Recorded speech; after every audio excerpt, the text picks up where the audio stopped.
आज की कहानी उन 3 कैदियों के बारे में है जिन्होंने जेल से भागने का वो तरीका अपनाया जो कुछ हद तक एल्कैट्राज़ जेल ब्रेक से मिलता जुलता था। मगर ये तीनों कैदी एक एक करके पुलिस के हाथ लग गए, जिसमें से आखिरी कैदी तो लगभग 20 साल बाद पुलिस के हाथ लगा। ये तीसरा कैदी जो पुलिस के हाथ लगा था, उसने 83 साल की उम्र में जेल के अंदर ही दम तोड़ दिया। मगर अपनी पूरी जिंदगी में वो 18 बार जेल तोड़कर भागा, जिसमें से आखिरी थी कैलिफोर्निया जेल ब्रेक। इस तीसरे कैदी ने जिस वक्त इस जेल ब्रेक को अंजाम दिया, उस वक्त उसकी उम्र थी 60 साल। और क्योंकि इस जेल के सामने बहुत बड़ा और गहरा समंदर था, मगर इसके बावजूद भी अपने 2 साथी कैदियों के साथ एक हैरतअंगेज और यकीन न करने वाली जेल ब्रेक को अंजाम देने में कामयाब हो गया। कहानी शुरू होती है कैलिफोर्निया की सैन क्विंटीन प्रिजन से, जो सैन फ्रांसिस्को के समुंदर से घिरी हुई थी। और इस समुंदर का पानी इतना गहरा और ठंडा था कि महज थोड़ी देर में इसमें कोई भी तैरने पर अपनी जान गंवा सकता था। इस जेल से आज तक जितने भी कैदियों ने भागने की कोशिश की, वो या तो इस पानी में डूबकर मारे गए या फिर वॉच टावर पर खड़े गार्ड्स ने उन्हें गोली मार दी, क्योंकि किसी भी कैदी के पकड़े जाने पर उसे सीधा गोली मार देने के ऑर्डर्स थे। इस जेल के गार्ड से लेकर जेलर तक सबको इस बात का यकीन था कि उनकी जेल से भागना नामुमकिन है, मगर वो इस बात से बेखबर थे कि ईयर 1989 में कुछ ऐसा होने वाला है जो इस जेल के इतिहास को बदल कर रख देगा और लोगों का इस जेल को देखने का नजरिया बदल जाएगा। ये वो साल था जिस साल सैन क्विंटीनियो प्रिजन का नाम अखबार में किसी कैदी की मौत के लिए नहीं,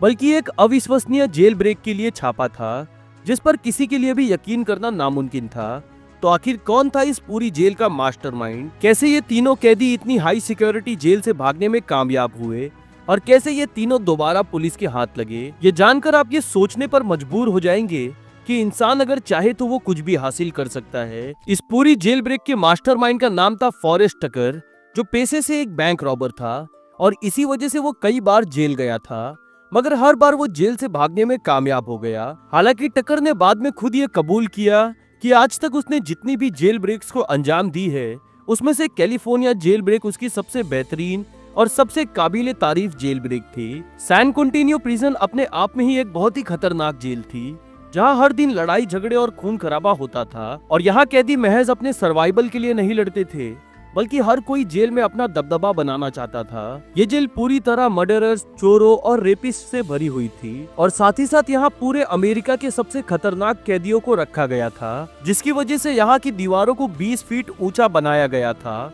और हर थोड़ी दूर पर एक वॉच टावर था, जहाँ वो गार्ड्स होते थे, जहाँ कैदियों को भागते देख सीधा गोली मारने के ऑर्डर्स थे। इस जेल से भागना लगभग नामुमकिन था, क्योंकि 3 तरफ से जेल उन दीवारों से घिरी हुई थी जिनकी तारों में करंट दौड़ रहा था और चौथी तरफ सैन फ्रांसिस्को का समुंदर था, जो बहुत ही गहरा और ठंडा था। ये वही समुंदर था जो पहले भी कई भागने वाले कैदियों को अपने अंदर समा चुका था, मगर फॉरेस्ट टकर का दिमाग और उसकी नजर वो देख रहे थे जो बाकी कैदी नहीं देख पा रहे थे। फॉरेस्ट टकर बहुत ही छोटी उम्र में जुर्म की दुनिया में कदम रख चुका था, जिसकी वजह से उसे कई बार सजा हुई, मगर वो हर बार जेल से भाग जाता और इस तरह वो 17 बार जेल से भागने में कामयाब हो गया था। टकर के लिए जेल से भागने का मतलब महज आजादी ही नहीं था, मगर वो दुनिया को ये बताना चाहता था कि वो एक बेहतरीन एस्केप आर्टिस्ट है जो किसी भी जेल से भाग सकता है। टकर बहुत ही कम उम्र से ही डिप्रेशन का शिकार हो गया था, जिसकी वजह से वो उस दौर के क्रिमिनल्स को अपना आइडियल मानने लगा, जो अपनी जिंदगी अपनी शर्तों पर जीते। और धीरे धीरे टकर को भी लगने लगा कि दुनिया की कोई भी जेल उसे कैद नहीं कर सकती है। बहरहाल टकर को एक आर्म्ड बैंक रॉबरी के जुर्म में अक्टूबर सन 1978 में 10 साल की सजा सुनाकर सैन क्विंटीनियो प्रिजन भेज दिया जाता है। इस वक्त तक टकर 60 साल का हो चुका था, मगर उसका दिमाग अब भी उतनी ही तेजी से काम कर रहा था जितना वो पहला करता था। ये सजा टकर के लिए उम्र कैद की तरह थी, क्योंकि उसकी उम्र 60 साल थी और यहाँ से निकलने के बाद वो 70 साल का हो चुका होगा। और इसीलिए इस बार जब उसे हथकड़ियां पहनाकर जेल भेजा जाता है, वो उसी लम्हे से जेल से भागने की प्लानिंग शुरू कर देता है। ये जेल टकर जैसे कैदियों के लिए ही बनाई गई थी, क्योंकि वो पहले भी कई बार भाग चुका था, मगर टकर का मानना था कि ऐसी कोई भी जेल नहीं बनी है जो उसे कैद करके रख सके और यहाँ से भी भागने का कोई ना कोई रास्ता वो निकाल ही लेगा। अब टकर चुपचाप जेल के हर गार्ड से लेकर कैदी और उस पूरी जेल की हर बारीक से बारीक डिटेल पर नजर रखने लगता है और महज कुछ ही देर के बाद उसकी नजर उस जेल के वर्कशॉप पर पड़ती है। ये वो वर्कशॉप थी जहाँ कैदी स्टेट गवर्नमेंट के लिए चीजें बनाते थे। टकर को लगता है कि ये एक अच्छा मौका है और उसे किसी तरह वर्कशॉप में कोई काम मिल जाए, जिसकी वजह से वो जेल के अंदर इधर उधर आ जा सकता है, ताकि वो जेल से भागने की प्लानिंग की तैयारी कर सके। हालांकि इतना आसान नहीं होने वाला था, क्योंकि टकर को एक हाई सिक्योरिटी सेल में डाला गया था और क्योंकि उसे बैंक रॉबरी के जुर्म में सजा हुई थी, इसीलिए वो जेल में यहाँ वहाँ ऐसे ही नहीं घूम सकता था। अब टकर अपना दिमाग दौड़ाना शुरू करता है और तब वो फैसला करता है कि वो अपनी उम्र और कमजोरी का फायदा उठाएगा इस जेल से भागने के लिए। और अब वो बहुत ही शांत रहने लगता है और अक्सर तबीयत खराब होने का नाटक करने लगता है, जिससे गार्ड को ये यकीन हो गया कि इस जेल से भागना टकर के बस की बात नहीं है। इसी दौरान टकर को जेल में बने घाट के पास काम मिल जाता है, जो बाकी वर्कशॉप से बहुत ही करीब था। इस घाट में शिप और बोट से आने वाले सामान को लाया जाता था, मगर ये काफी नहीं था। लेकिन टकर को एक शुरुआत चाहिए थी जो उसे यहाँ से मिल गई थी। ये घाट बिल्कुल ऐसी जगह पर था जैसा टकर को चाहिए था, क्योंकि जेल में बिल्डिंग से दूर होने की वजह से यह ज्यादातर लोगों की नजर से दूर था और वो यहाँ से भागने की प्लानिंग शुरू कर देता है। अब टकर इस घाट से गुजरने वाले हर सामान पर बहुत ही बारीकी से नजर रखने लगता है, मगर तभी उसे एहसास होने लगता है कि कोई और भी है जो उस पर नजर रख रहा है। और यहीं से एंट्री होती है इस कहानी के दूसरे कैदी जॉन वॉलर की। जॉन को भी जेल में सजा काटे कई साल बीत चुके थे और क्योंकि उसने फॉरेस्ट टकर की जेल ब्रेक के बारे में काफी सुन रखा था, इसीलिए टकर जब से इस जेल में आया था तब से वो उस पर नजर रख रहा था और उससे दोस्ती करना चाहता था। बहरहाल एक दिन काम से ब्रेक के दौरान वो दोनों एक बेंच पर आकर बैठते हैं और सामने फैले समुंदर की तरफ देखने लगते हैं। इस दौरान जॉन उन दोनों के बीच की खामोशी को तोड़ते हुए टकर से कहता है कि वो उसकी जेल से भागने की कला का बहुत बड़ा फैन है और वो भी ऐसी ही जेल ब्रेक को अंजाम देना चाहता है। यह सुनते ही टकर उसकी तरफ देखकर मुस्कुराता है और अपना मुंह समुंदर की तरफ कर गर्दन हिलाता है, जिसका मतलब था कि वो लोग इस समुंदर के रास्ते जेल से भागेंगे। टकर का इशारा समझते ही जॉन को लगने लगता है कि यह पागलपन है, मगर क्योंकि वो लोग इस खतरनाक जेल से किसी भी कीमत पर भागना चाहते थे, इसीलिए उसे इस पागलपन में भी एक लॉजिक दिखाई देने लगता है। वो लोग पानी के रास्ते से भागने का प्लान इसीलिए बना रहे थे क्योंकि गार्ड और जेलर के वहमो गुमान में भी नहीं था कि कोई भी कैदी पानी के रास्ते भागेगा, क्योंकि पहले भी ये समुंदर कई कैदियों को निगल चुका था। बहरहाल कुछ दिनों की प्लानिंग के बाद टकर को ये समझ आने लगता है कि पानी से तैरकर भागने में उसकी जान जा सकती है, क्योंकि ये पानी बहुत ही गहरा और बहुत ही बर्फीला था। और इसीलिए वो दोनों मिलकर अलग अलग आइडिया की तलाश में अपना दिमाग दौड़ाना शुरू कर देते हैं। महज कुछ ही दिनों की प्लानिंग के बाद टकर के दिमाग में आखिरकार वो आइडिया आ जाता है जो उन्हें इस जेल से आजादी दिलाने वाला था। टकर जॉन से कहता है कि क्यों ना एक बोट बनाई जाए, जिसे सुनकर जॉन चौंक जाता है, क्योंकि ये एक बहुत ही मुश्किल और जोखिम भरा काम था और ये कहानी यहाँ से एक नया मोड़ ले लेती है। टकर का हमेशा से ये मानना था कि जेल ब्रेक ऐसी की जाए जिसके बाद किसी को उस पर यकीन ना हो और जेल ब्रेक को अंजाम देने वाले का नाम लोग हमेशा याद रखें। और इससे ज्यादा चौंकाने वाला क्या हो सकता है कि कैदी बोट बनाकर समुंदर के रास्ते भाग गए।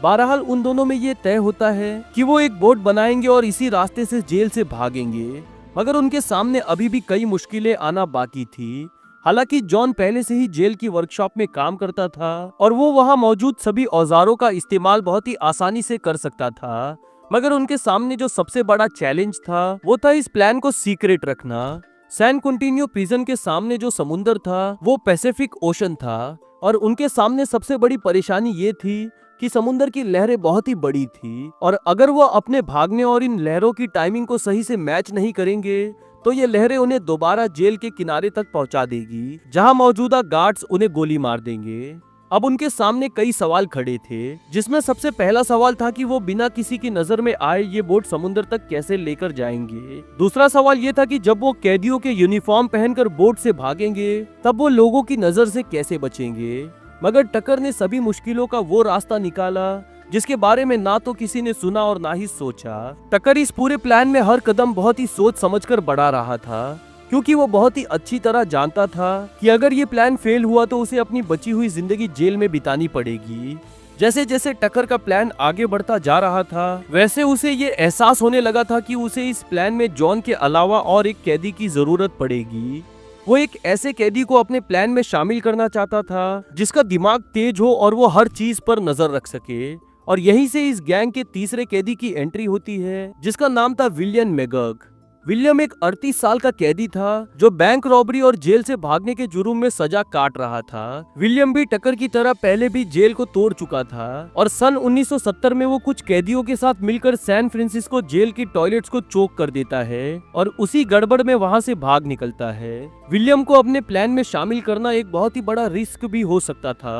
क्योंकि जितना ज्यादा लोग होंगे उनके प्लान की खबर फैलने का रिस्क उतना ही बढ़ेगा। और सैन क्विंटन वो जेल थी जहां किसी पर भी भरोसा करना बेवकूफी थी। बहरहाल टकर के पास कोई और रास्ता नहीं था, इसीलिए वो विलियम पर भरोसा कर उसे अपने प्लान में शामिल कर लेता है और इस तरह उन तीनों लोगों की एक गैंग बन जाती है। हालांकि उन्होंने बोट से भागने का प्लान बना लिया था, मगर सबसे बड़ी परेशानी जो उनके सामने आने वाली थी वो ये थी कि वो इस बोट को बनाएंगे कैसे और कैसे इस बोट को समुद्र तक लेकर जाएंगे, वो भी वहां मौजूद गार्ड्स की नजरों से बचकर। टकर ने अपनी पूरी जिंदगी जेल की कमियों को ढूंढने में निकाली थी, जिसकी वजह से वो जेल से भाग पाता था और इस बार भी वो रुकने वाला नहीं था और इसीलिए वो सैन कुंटिनियो जेल में बस उसी कमी की तलाश में लग जाता है जिसकी वजह से वो लोग इस जेल से भाग सके। कुछ हफ्तों की प्लानिंग और कश्मकश के बाद एक दिन अचानक टकर की नजर कुछ ऐसा लगता है जो और कोई नहीं देख पाया। टकर देखता है कि वॉच टावर नंबर 4 पर दूसरे वॉच टावर की तरह कोई भी गार्ड नहीं होता था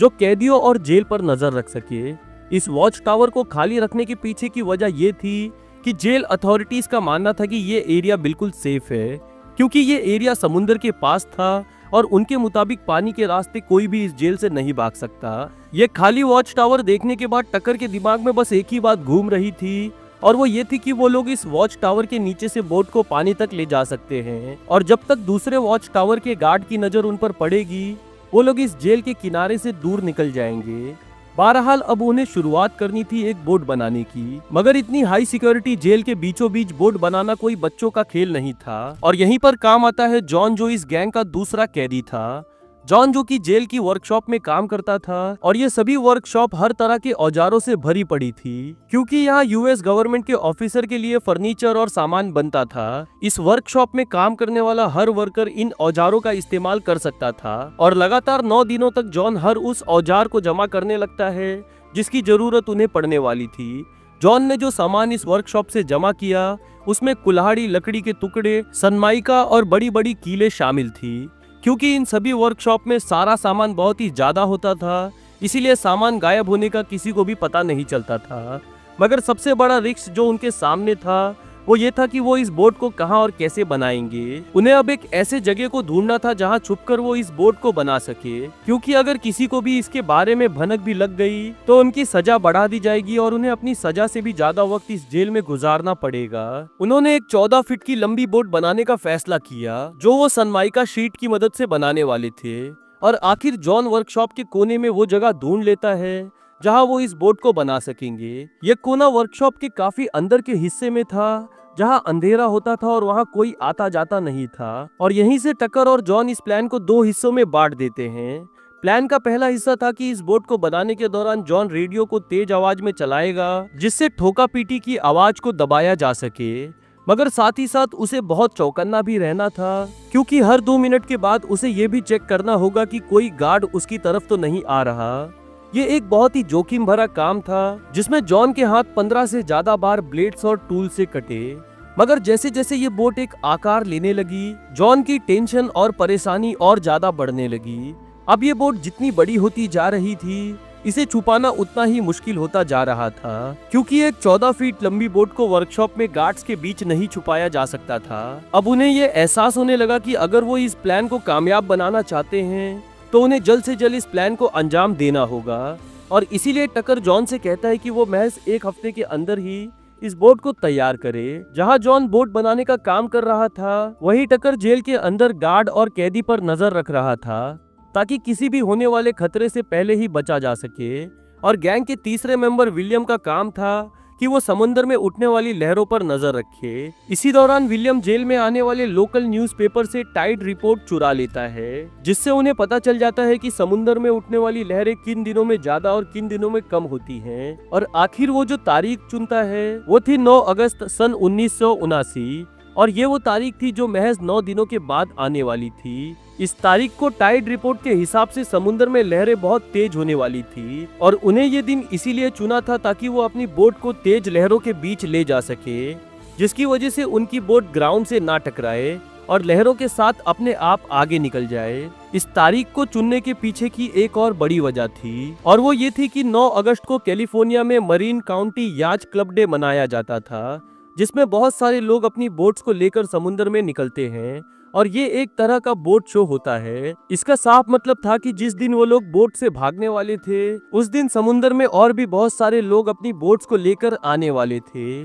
और इसीलिए जॉन टकर से कहता है कि इसमें खतरा है। मगर टकर के दिमाग में एक जीनियस प्लान चल रहा था और वो फैसला करता है कि वो सभी उसी दिन भागेंगे, क्योंकि उन्हें जेल से भागने में अब सिर्फ 2 ही दिन बाकी थे और उनकी टेंशन और घबराहट बढ़ती ही जा रही थी। मगर अभी भी बहुत से ऐसे काम बाकी थे जिन्हें वक्त से पहले पूरा करना था और तब उनमें ये तय होता है कि वो तीनों याच क्लब के मेंबर्स का भेष बनाकर जेल से भागेंगे। अब यहाँ से शुरू होता है टकर का जीनियस प्लान, जिसमें वो जॉन और विलियम से कहता है कि वो बोट को उसी कलर का करे जिस कलर की बोट इस मरीन काउंटी क्लब में आने वाली है और साथ ही साथ कैब का भी इंतजाम करे ताकि वो भागने के बाद इन क्लब मेंबर्स में मिल जाएं और कोई भी उन्हें पहचान ना पाए। इस बोट को चलाने के लिए जॉन ने 2 चौपाए बनाए। वो प्लास्टिक के पाइप थे जिन्हें 5 लीटर गैलन के डब्बों से जोड़ दिया गया था और उधर बोट लगभग बनकर तैयार हो चुकी थी, जिसे छुपाना बहुत ही मुश्किल होता जा रहा था। इस परेशानी से निपटने के लिए उनमें तय होता है कि वो इस बोट को तब तक अलग अलग हिस्सों में रखेंगे जब तक उनके भागने का दिन नहीं आ जाता। मगर इतनी सारी प्लानिंग करने के बाद एक सवाल उनके सामने खड़ा था और वो ये था कि क्या वो इस बोट को पानी में तैरा पाएंगे और अगर नहीं तैरा पाए तो वो सभी पानी में डूब जाएंगे। जैसा कि उनमें ये तय हो चुका था कि वो जेल से भागने वाले दिन ही बोट के सभी हिस्सों को आपस में जोड़ेंगे, मगर उनके सामने ये परेशानी थी कि ये बोट के हिस्से कोई छोटे मोटे हिस्से नहीं थे जिन्हें आसानी से छुपाकर जोड़ दिया जाए। और धीरे धीरे वक्त उनके हाथ से निकलता जा रहा था। टकर के दिमाग में डर के साथ साथ कई सवाल घूम रहे थे, जैसे कि इस बोट के हिस्सों को कैसे जोड़ा जाए और क्या ये बोट 3 लोगों का वजन उठाकर पानी में तैर पाएगी। हालांकि जॉन और विलियम ने वर्कशॉप के कोने में किसी तरह नजर बचाकर इस बोट के हिस्सों को जोड़ दिया, मगर अब उनके सामने इस प्लान का सबसे अहम और आखिरी पड़ाव बाकी था और वो ये था कि वो इस बोट को गार्ड्स की नजर से बचाकर समंदर तक कैसे लेकर जाएंगे। इस वर्कशॉप और समुद्र के किनारे के बीच जो डिस्टेंस था वो लगभग 75 मीटर का था और ये खुला मैदान था जहां गार्ड्स की नजर आसानी से उन पर पड़ सकती थी और ये उनके प्लान का सबसे मुश्किल और खतरों से भरा पड़ाव था, क्योंकि वो लोग अगर ये 14 फीट की लंबी बोट लेकर तेजी से भी चलते तब भी उन्हें समुद्र के किनारे तक पहुंचने में 90 सेकेंड लग जाते, जिसमें वो आसानी से पकड़े जाते। मगर जेल से भागना उनकी किस्मत में था और इसीलिए इस बार किस्मत उनका साथ देती है। बहरहाल भागने से एक दिन पहले जॉन उस वर्कशॉप से रॉयल ब्लू कलर का स्प्रे पेंट चुरा लेता है, जिसकी मदद से वो लोग बोट को याच क्लब की बोट का कलर करने वाले थे ताकि उनकी और याच क्लब की बोट देखने में बिल्कुल एक जैसी लगे। बोट को पेंट करने के दौरान ही एक और मुसीबत उनके सामने आकर खड़ी हो जाती है और वो ये थी कि स्प्रे बोतल में इतना पेंट नहीं था कि पूरी बोट को पेंट किया जा सके और अब उन्हें अपना पूरा प्लान फेल होता दिखाई दे रहा था। मगर टकर इतनी आसानी से हार नहीं मानने वाला था और वो इसका भी तोड़ निकाल लेता है।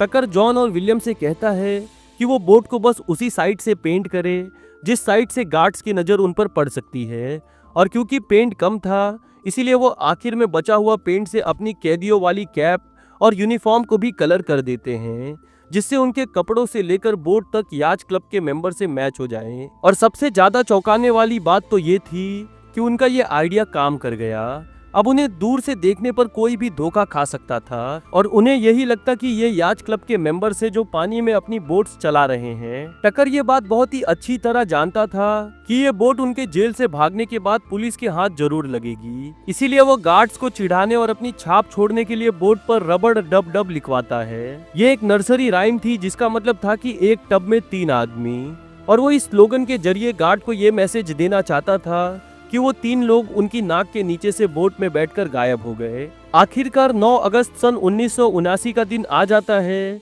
जिस दिन उन्हें जेल से भागना था और टकर, जॉन और विलियम वर्कशॉप के अंदर घुसते हैं और अपने पेंट किए हुए यूनिफॉर्म को पहनते हैं जो उन्होंने पहले से ही अंदर छुपा रखा था। अब उनकी बोट भी पूरी तरह तैयार थी और विलियम के कैलकुलेशन के मुताबिक ये बोट उन्हें दोपहर को 1:30 बजे पानी में उतारनी होगी, यानी हाई टाइड से 15 मिनट पहले। उनके पास महज 1 ही घंटे का वक्त था, जिसके बीच उन्हें ये बोट वर्कशॉप से किनारे ले जानी थी और फिर वहां से जितना जल्दी हो सके जेल से दूर निकलना था, क्योंकि दोपहर 2:30 बजे सभी कैदियों की गिनती होती थी, जिसमें गार्ड्स को उनके वहां से भागने का पता चलना ही था। बहरहाल उनके प्लान के मुताबिक सब कुछ अब सही चल रहा था, क्योंकि उनकी बोट्स भी तैयार थी, समुद्र में लहरें भी ऊंची और तेज हो रही थी और सबसे जरूरी वॉच टावर नंबर 4 भी खाली था, जहां कोई भी गार्ड नहीं था। मगर उनकी घबराहट और डर बढ़ता ही जा रहा था, क्योंकि अब उन्हें खुले मैदान के बीचों बीच ये बोट किनारे तक ले जानी थी और किस्मत ने उनका भरपूर और बाखूबी साथ दिया।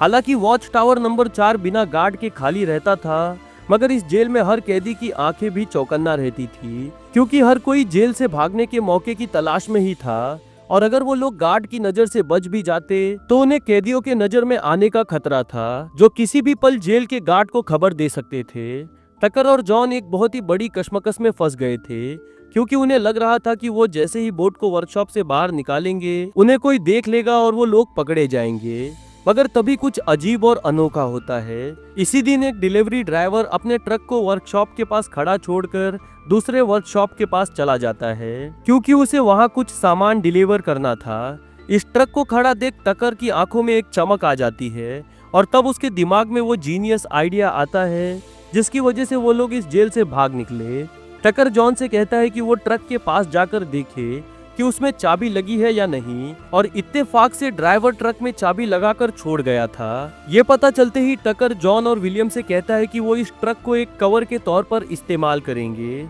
जिसका मतलब था कि जॉन इस ट्रक में बैठकर इसे धीरे धीरे चलाएगा और इस ट्रक की आड़ में वो लोग ट्रक के साथ चलते हुए इस बोट को किनारे तक ले जाएंगे। अब जॉन ट्रक में बैठकर इसे धीरे धीरे चलाना शुरू करता है, जिसे देखने पर ऐसा लग रहा था कि डिलीवरी ड्राइवर अपना ट्रक लेकर जा रहा है, और ये किसी के भी वहमो गुमान में नहीं था कि इस ट्रक के पीछे 2 कैदी बोट को लेकर चल रहे हैं। सबसे ज्यादा चौंकाने वाली बात तो ये थी कि उनका ये प्लान काम कर गया और वो लोग इस बोट को वॉच टावर नंबर 4 के नीचे से होते हुए किनारे तक लेकर जाने में कामयाब हो गए। हालांकि इसी दौरान उनके पूरे बदन से पसीने छूट रहे थे, क्योंकि उन्हें ऐसा लग रहा था कि हर आंख उन्हीं को देख रही है, जबकि उन्हें कोई भी नहीं देख रहा था। और किनारे पर पहुंचते ही वो लोग इस बोट को समुद्र में उतार देते हैं। इसी दौरान जॉन उस ट्रक को वापस वहां ले जाकर खड़ा कर देता है जहां से वो उसे लेकर आया था, जैसे कि कुछ हुआ ही ना हो, और वो अपने साथी कैदियों के पास लौट जाता है जो किनारे पर खड़े उसका इंतजार कर रहे थे। कुछ देर के लिए तो उन्हें इस बात पर यकीन नहीं हो पा रहा था कि वो लोग यहाँ तक पहुँच गए हैं और उन्हें ये सब कुछ बिल्कुल एक सपने की तरह लग रहा था। मगर एक आखिरी सवाल अब भी उनके सामने खड़ा था और वो ये था कि वो ये बोट पानी में तैरा पाएंगे। बहरहाल बोट पानी में खड़ी थी और सबसे पहले टक्कर उसमें बैठता है, जिसकी वजह से बोट थोड़ी नीचे पानी में चली जाती है। दूसरा कैदी जो बोट में बैठा वो था विलियम, जिसके बाद बोट और नीचे पानी में चली जाती है और आखिरकार जॉन भी बोट में सवार हो जाता है, जिसके बाद बोट पानी के बिल्कुल करीब आ जाती है। हालांकि ये बोट उन तीनों को मुश्किल से संभाल पा रही थी, मगर अब उनके पास वापस लौटने का कोई रास्ता नहीं था और इसीलिए वो तीनों बोट को आगे बढ़ाने के लिए चप्पू चलाना शुरू करते हैं। उन्हें ये एहसास बहुत ही जल्दी हो गया था कि उनकी बोट ज्यादा देर पानी में नहीं टिक पाएगी और वो ये बिल्कुल भी नहीं चाहते थे कि वो लोग वॉच टावर पर खड़े गार्ड्स के सामने डूब जाए। इस वक्त समुद्र में हवा भी बहुत तेज चल रही थी और ये उनकी उम्मीद से काफी ज्यादा थी, क्योंकि हवा की वजह से उन्हें बोट आगे बढ़ाने में काफी परेशानी हो रही थी और अब उन्हें हर वक्त ये डर सताने लगता है कि वो कहीं पानी में डूब ना जाएं। और साथ ही साथ उन्हें ये भी डर था कि अगर गार्ड ने उन्हें देख लिया तो वो उन्हें फौरन गोली मार देंगे और इसी वजह से वो लोग पानी में बहुत ही तेजी से चप्पू चला रहे थे। वो लोग जल्द से जल्द किनारे से निकलकर समुद्र के उस हिस्से में पहुंचना चाहते थे जहां वो बाकी याच क्लब मेंबर के साथ मिल जाएं और उन्हें कोई भी पहचान ना सके। मगर इसी दौरान उनकी बोट किनारे के उस हिस्से से होकर गुजरती है जहां दूसरे वॉच टावर पर खड़े गार्ड की नजर सीधा समुद्र पर थी। अब उन्हें बस इन वॉच टावर्स को पार करना था और वो लोग हमेशा के लिए आजाद हो सकते थे। और यहीं पर काम आती है उनकी कलर की हुई बोट और कलर किए हुए यूनिफॉर्म्स भी। अब इस बोट में धीरे धीरे किनारों से पानी आना शुरू हो गया था और तेज चलती हवाएं भी उन्हें पीछे की तरफ ढकेल रही थी, जिसकी वजह से बोट धीरे धीरे नीचे की तरफ जा रही थी। और तभी वॉच टावर नंबर 5 पर खड़े गार्ड की नजर उन पर पड़ जाती है। बजाय अलार्म बजाने के वो उनसे ये पूछता है कि क्या वो ठीक हैं, जिसके जवाब में विलियम अपनी कलाई की तरफ देखता है जैसे कि उसने घड़ी पहन रखी हो और गार्ड से कहता है कि मेरी घड़ी और मैं दोनों ठीक हैं। टकर का जीनियस प्लान काम कर चुका था, क्योंकि गार्ड ये धोखा खा गया था कि तीनों याच क्लब मेंबर्स हैं और वो तीनों मरीन कंट्री याच क्लब डे मनाने समुंदर में निकले हैं और इसी में उनकी कलर की हुई बोट और कलर किए हुए यूनिफॉर्म ने उनका पूरा साथ दिया। अब वो लोग सैन कुंटो प्रिजन के एरिया से निकल चुके थे, मगर अब उनकी यूनिफॉर्म उनका साथ छोड़ रही थी और वो धीरे धीरे डूब रहे थे और ये बोट लगातार बढ़ती हुई लहरों और उन तीनों का वजन नहीं संभाल पाई और आखिरकार पानी में डूब गई, जिसके बाद वो तीनों बोट को पकड़कर लटक गए और जोर जोर से पानी में पैर मारने लगे ताकि वो जल्द से जल्द किसी किनारे पर पहुंच जाए। बहरहाल वो थोड़ी दूर एक किनारे पर पहुंच जाते हैं, लेकिन अब तक वो लोग बुरी तरह थक चुके थे और उनका बदन ठंडे पानी के वजह से कांप रहा था। हालांकि उनके प्लान ने पूरी तरह उनके मुताबिक काम नहीं किया, मगर वो लोग जेल से भाग चुके थे और जिंदा थे और अब उन्हें जल्द से जल्द शहर की भीड़ में घुसकर उनमें मिल जाना था। इसी दौरान किनारे पर खड़ा ट्रकर ये सोचने लगता है कि वो लोग एक टीम वर्क की वजह से ही जेल से भाग पाए, मगर साथ ही साथ उसे ये भी समझ आने लगता है कि अगर उसे पुलिस की नजर से बचना है तो उसे यहाँ से अपना सफर अकेले ही तय करना होगा। और वो बिना कुछ कहे मुड़ता है और जॉन और विलियम को वहीं छोड़कर भाग जाता है। टकर का मानना था कि अगर वो इन दोनों में से किसी एक के भी साथ रहा तो किसी एक के भी पकड़े जाने पर वो भी पुलिस के हाथ लग जाएगा।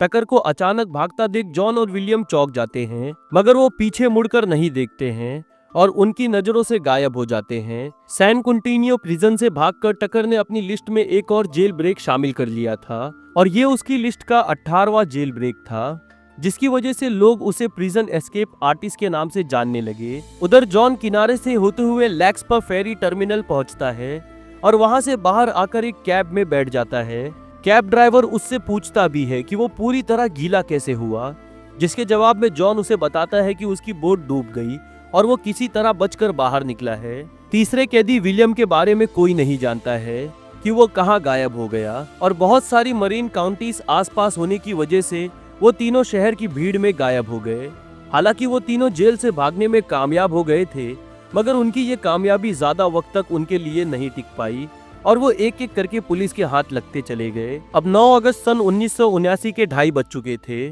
और जेल में कैदियों की गिनती शुरू हो चुकी थी। इसी दौरान गार्ड को पता चलता है कि जेल में 3 कैदी कम हैं, जिसके बाद वॉच टावर नंबर 5 का गार्ड उन्हें बोट पर बैठे 3 कैदियों के बारे में बताता है और एक एक करके इस जेल ब्रेक की कड़ियां आपस में जुड़ने लगती है। जेल और वर्कशॉप की छानबीन करने पर उन्हें चोरी हुए औजार, स्प्रे पेंट की बोतल और बोतल के कुछ टुकड़े मिलते हैं, मगर तब तक बहुत देर हो चुकी थी। गार्ड्स फौरन जेल का सायरन बजा देते हैं और तीनों कैदियों को आसपास के समुद्र में ढूंढना शुरू कर देते हैं और इसी दौरान उनके हाथ इन कैदियों की बनाई हुई बोट लगती है जिस पर रबर डब डब लिखा हुआ था। पूरी सैन कुंटीन प्रिजन पर अब लोग उंगलियां उठा रहे थे और उनका मजाक बन रहा था, जिसकी वजह से जेलर और गार्ड को बहुत ही शर्मिंदगी उठानी पड़ रही थी। और इसी के जवाब में कैलिफोर्निया स्टेट पुलिस और लोकल पुलिस साथ मिलकर इन कैदियों की तलाशी में लग जाती है और क्योंकि इस जेल की खबर हर न्यूज़पेपर में छप चुकी थी, इसीलिए अब कैलिफोर्निया स्टेट पुलिस पर इन कैदियों को पकड़ने का प्रेशर बढ़ता ही जा रहा था और वो किसी भी कीमत पर इन कैदियों को पकड़ना चाहते थे। पहले तो गार्ड्स को ये लग रहा था कि ये तीनों कैदी जेल के अंदर ही कहीं छुपे हैं, क्योंकि वो ये मानने को ही तैयार नहीं थे कि कोई कैदी जेल से भाग सकता है और यही वो वजह थी कि जेल में इन कैदियों की तलाशी काफी देर तक चलती है। जेल अथॉरिटीज ने डॉग स्क्वाड की मदद से इन कैदियों को आसपास के जंगलों में भी ढूंढा, मगर ये तीनों कैदी उनकी पहुंच से बहुत दूर निकल चुके थे। इन तीनों कैदियों में टकर ही था जिसे जेल से भागने और पुलिस से छुपने में महारत हासिल थी, जबकि बाकी 2 कैदी जॉन और विलियम अभी इस मामले में काफी कच्चे और कमजोर थे और यही वो वजह थी कि वो दोनों कैलिफोर्निया से ज्यादा दूर नहीं जा पाए और पुलिस के हाथ लग गए। विलियम वो पहला कैदी था जो जेल से भागने के 2 महीनों के बाद ही यानी अक्टूबर में पुलिस के हाथ लग गया। पुलिस ने उसे सैन रफाइल में उसकी गर्लफ्रेंड के घर से गिरफ्तार कर लिया था और उसकी आजादी का सफर यही खत्म हो गया। जॉन को पकड़ने में पुलिस को थोड़ा ज्यादा वक्त लगा, मगर आखिरकार अप्रैल 1980 में पुलिस ने उसे भी गैलरॉय कैलिफोर्निया से गिरफ्तार कर लिया। हालांकि पुलिस ने 2 कैदियों को तो पकड़ लिया था, मगर अब भी उन्हें जल्द से जल्द टकर को पकड़ना था ताकि तीनों कैदियों का ट्रायल एक साथ शुरू हो सके। पुलिस टकर को काफी वक्त तक ढूंढती रही, मगर वो उनके हाथ नहीं लगा और इसी में काफी वक्त भी निकल गया और तब थक हार कर इन दोनों कैदियों का ट्रायल कोर्ट में शुरू हो जाता है। मगर इसी दौरान कोर्ट ने एक अनोखा और चौंका देने वाला फैसला सुनाया। क्योंकि पुलिस अभी भी टकर को पकड़ नहीं पाई थी, इसीलिए कोर्ट जॉन और विलियम को जेल से भागने के आरोप से बरी कर देती है। क्योंकि कोर्ट का मानना था कि ये पूरा प्लान टकर का था और इस प्लान में दोनों कैदियों का कोई हाथ नहीं था। लोगों का मानना था कि कोर्ट ने दोनों कैदियों को इसीलिए आरोप से बरी किया क्योंकि कोर्ट उनके जेल से भागने के तरीके से बहुत प्रभावित था, मगर उनकी बची हुई सजा काटने के लिए उन्हें दोबारा जेल में डाल दिया गया। टकर जेल से भागने के बाद कैलिफोर्निया चला गया था और वो वहाँ 1-2 चोरियों को अंजाम देने के बाद वहाँ से गायब हो गया। कई साल बीत गए मगर टकर का कोई भी नामो निशान नहीं था। मगर टकर की कहानी में अभी भी एक आखिरी मोड़ बाकी था। सन 1998 में वो मियामी के फ्लोरिडा पहुंचता है, जहां वो अपनी जिंदगी की आखिरी चोरी को अंजाम देने वाला था। इस बार वो पाम बीच काउंटी में एक घर को लेकर रहने लगता है, जहां वो हर किसी को ये बताता है कि वो एक इन्वेस्टमेंट बैंकर है और वो वहां की एक औरत से शादी भी कर लेता है। उसकी बीवी को हमेशा ये लगता था कि उसका हस्बैंड यानी कि टकर एक कामयाब इन्वेस्टमेंट बैंकर है,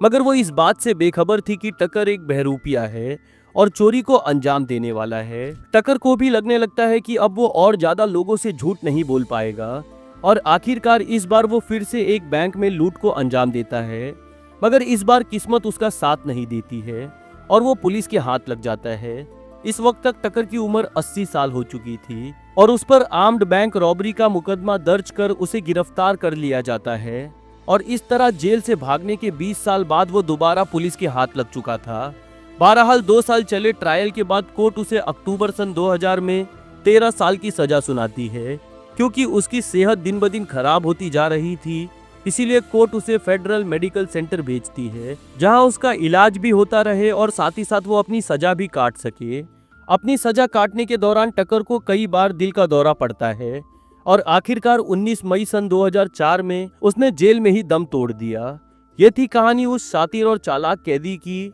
जिसे रोकना किसी भी जेल के लिए लगभग नामुमकिन था और उसने पूरे अमेरिका की सबसे बेहतरीन जेल ब्रेक में से एक को अंजाम दिया, जिसके बाद पुलिस को 20 साल लग गए उसे दोबारा पकड़ने में। आपको ये कहानी कैसी लगी कमेंट सेक्शन में लिखकर जरूर बताएं। इस वीडियो को लाइक करें और इस चैनल को सब्सक्राइब करें। मैं मिलता हूँ आप लोगों से अगले वीडियो में, तब तक के लिए अलविदा।